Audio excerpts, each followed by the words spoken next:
पीछे। नमस्कार, जय हिंद। आप सभी का स्वागत है मिशन मंजिल के इस परिवार पे। जैसा कि आपको पता होगा कि मिशन मंजिल आपके मिशन को साकार करने के लिए तत्पर है। हम पिछला जो वीडियो बनाए थे उसमें कुछ जो ग्रुप डी जो रेलवे है उसका हमने सिलेबस पहले बताया क्या क्या हम पढ़ाएंगे, और एक एक करके हर एक टॉपिक को जीरो से लेकर जहाँ तक हो सके और जहाँ तक आपका एग्जाम में आता है वहाँ तक हमने उससे डील किया है। तो दूसरा जो टॉपिक है उस टॉपिक का नाम है फाइबर टू फैब्रिक।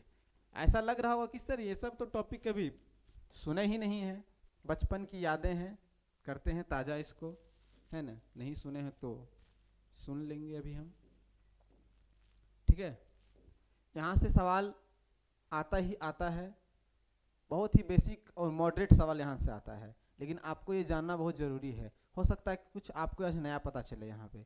चलिए आपके समय को ध्यान में रखते हुए आगे चलते हैं। फाइबर टू फैब्रिक, फाइबर और फैब्रिक में क्या अंतर है। सबसे पहले आपको बता दें कि फाइबर का स्पेलिंग बहुत दोस्त लोग ये भी पढ़ेंगे, बहुत spelling are correct, don't worry, ठीक है।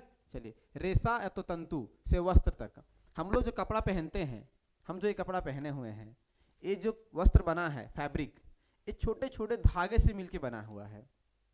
ये क्या है, छोटे छोटे धागे से मिलके बना हुआ है। Fibre a long thin strand of material used to make product like cloth, rope और पेपर। यह एक पतला लंबा तंतु है जिससे कपड़ा, रस्सी, कागज इत्यादि बनाए जाते हैं। आर लगी से वस्त्र बनाने की क्रिया, आर्म, धागा। देखिए देखिए एक बात आप समझिए, जो हम लोग सुई सूता से धागा सीते हैं, जो टेलर धागा सीता है, उसको कभी आप थोड़ा सा मरोड़िएगा, फिर उसमें पतला पतला धागा लिखिएगा, है ना। वही क्या है, फाइबर। क्या है वो, फाइबर। फाइबर से हम धागा का निर्माण करते हैं, फाइबर से धागा का निर्माण करते हैं, और फिर उस आर्म से, उस धागा से हम कपड़ा का निर्माण करते हैं। बस इसी को पढ़ना है। तो जो फाइबर है जिससे कपड़ा का निर्माण होता है, जैसे जूट जिसको इंग्लिश में पटसन भी कहते हैं, कॉटन कपास, ऊल ऊन, सिल्क रेशमी कीड़ा से मिलता है। सिल्क का मतलब रेशम, रेशम। प्राकृतिक जो फाइबर है वो हमको दो तरीका से मिल सकता है, एक नेचुरली और एक आर्टिफिशियल, या तो सिंथेसिस या तो मैन मेड। तो जो प्राकृतिक रूप से मिलता है, या तो एनिमल से हमको मिलेगा, या तो जानवर से मिलेगा, या तो हमको वो प्लांट से मिलेगा। प्राकृतिक रूप से कोई भी चीज़ हमको पेड़ पौधा से, तो जानवर से मिलेगा, और सिंथेटिक रूप से उसको हम बनाएंगे। चलिए तो आगे हम चलते हैं और उसको हम देखते हैं।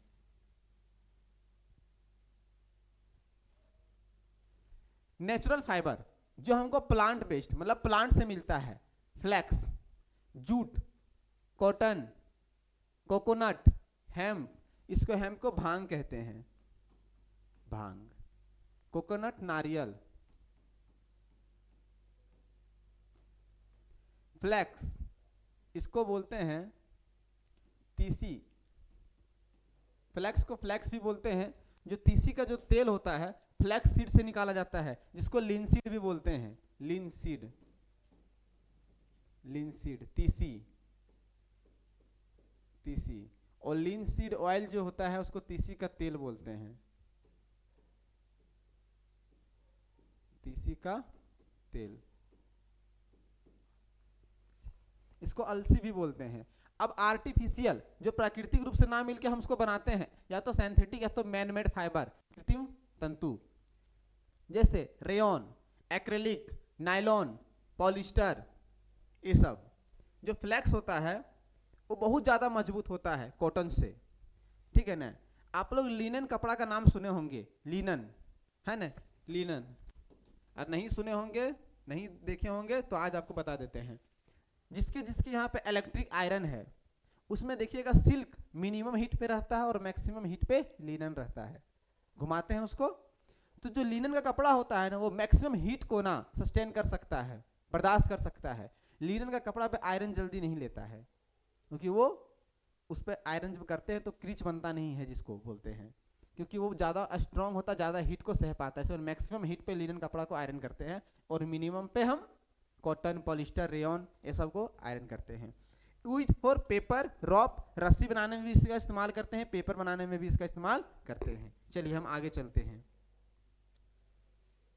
कोयर, नारियल का जो वो जब हम तोड़ते हैं नारियल को, तो नारियल का रस्सी से जो बेग बनता है, जूट बनता है, रस्सी बनता है, नारियल नारियल का रेशा को कोयर कहते हैं। ड्राई फ्रॉम कोकोनट हस्क, भूसा से उसको तोड़ के उसका जो पतला पतला रेशा निकलता है उससे उसका रस्सी का निर्माण करते हैं।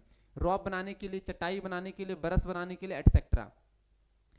बैगाची, सुगर कैन पल्प, जो सुगर कतारी जिसको बोलते हैं अपना देसी भाषा में, ईख सुगर, जब उसका जूस निकालने के बाद उसका जो वेस्ट मटेरियल बचता है उसी को बैगाची बोलते हैं। ठीक है ना। इसका इस्तेमाल पेपर और फ्यूल के रूप में भी हम करते हैं, बायोफ्यूल के रूप में हम इसका इस्तेमाल करते हैं। चलिए आगे देखते हैं। जूट, जिसको हिंदी में पटसन बोलते हैं, known as golden fibre, jute को बोला जाता है गोल्डन फाइबर। चलिए, जूट से बोरा बनता है, इसको सूती का बोरा हम लोग बोलते हैं नॉर्मली। क्या बोलते हैं? जूट का बोरा को सूती का बोरा बोल देते हैं। ठीक है। चलिए, सिल्क, रेशम का कीड़ा, रेशम की जो खेती होता है उसको इंग्लिश में सेरीकल्चर बोलते हैं, सेरीकल्चर एग्जाम में आता है। Obtain from cocoon of silk worm, जो सिल्क वर्म, जो सिल्क का कीड़ा है जिसको सिल्क वर्म बोलते हैं, उसका जो कोकून होता है उससे इसको निकाला जाता है। जो बेस्ट सिल्क होता है, यहां से देखिए एमसीक्यू कैसे बना, यहां से एमसीक्यू कैसे बना वो देखिए। जो मलबेरी सिल्क होता है, सिल्क का कीड़ा जो मलबेरी सहतूत मलबेरी मतलब सहतूत के पौधे में जब बैठता है तो उसका पत्ता को जब वो खाता है तो उससे जो निर्माण होता है सिल्क, वो सबसे कीमती और महंगा और मजबूत और सुंदर वाला एट्रैक्टिव होता है, सबसे अच्छा क्वालिटी का सिल्क माना जाता है। तो वो पूछा जाता है कि कौन सा सिल्क सबसे बढ़िया होता है, तो मलबेरी का जो पत्ता खाने वाला जो कीड़ा होता है उससे निर्मित सिल्क सबसे बेस्ट होता है। एक दूसरा भी सिल्क है जिसको बॉम बैक्सी मोरी भी बोलते हैं। Sericulture, the process of silk production, silk का प्रोडक्शन को सेरीकल्चर कहते हैं। टाइटल्स इन फाइबर इंडस्ट्री,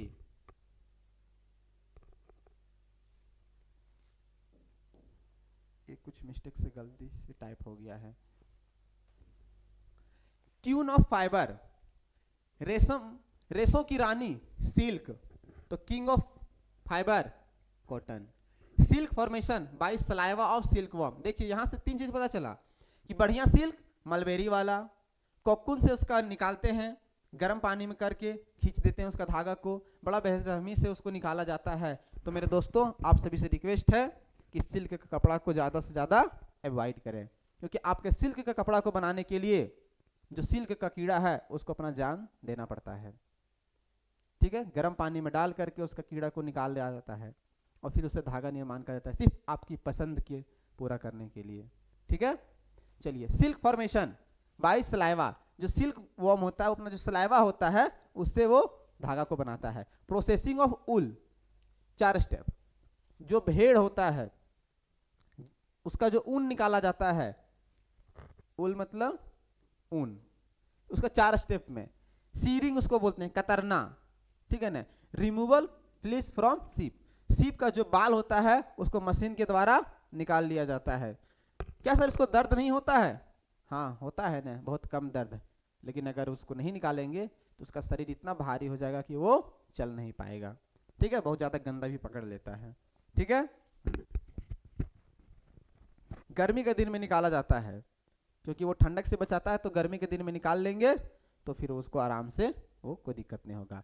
स्कोरिंग या तो वॉशिंग, पहले ऊन को निकालते हैं फिर इसको धो देते हैं, साफ कर देते हैं। सॉर्टिंग या तो grading, separating the fleece from the damage wool, उसमें जो छोटा छोटा टुकड़ा टुकड़ा ऊन हो जाता है उसको सॉर्टिंग, सॉर्टिंग का मतलब होता है कोई चीज को छांटना, कोई चीज को छांट करके अलग करना, होता है ना शॉर्ट लिस्ट आया जी, शॉर्ट लिस्ट जारी किया गया है, छटैया करना। Carding, washing and drawing the वूल, साफ सुथरा करके उसको धो करके सुखा देना। फिर एडिशनल स्टेप, डाइंग कर देते, डाइंग मतलब कलर, जैसा आपको इच्छा वैसा कलर मिला दीजिए। फिर स्पिनिंग, कन्वर्टिंग फाइबर इनटू आर्न, देखिए यहीं पे, फिर उस फाइबर को क्या किया जाएगा, आर्न, धागा के रूप में ट्विस्ट कर करके बनाया जाएगा, घुमा घुमा करके लंबा सा, और उसको मोड़ा जाएगा। तो देखिए फाइबर टू आर्न, अब आर्न टू हम फैब्रिक देखेंगे। ठीक है, फैब्रिक मेड फ्रॉम आर्न, देखिए लिखा हुआ है ना, फैब्रिक किससे बनाया जाता है? तो आर्न से बनाया जाता है।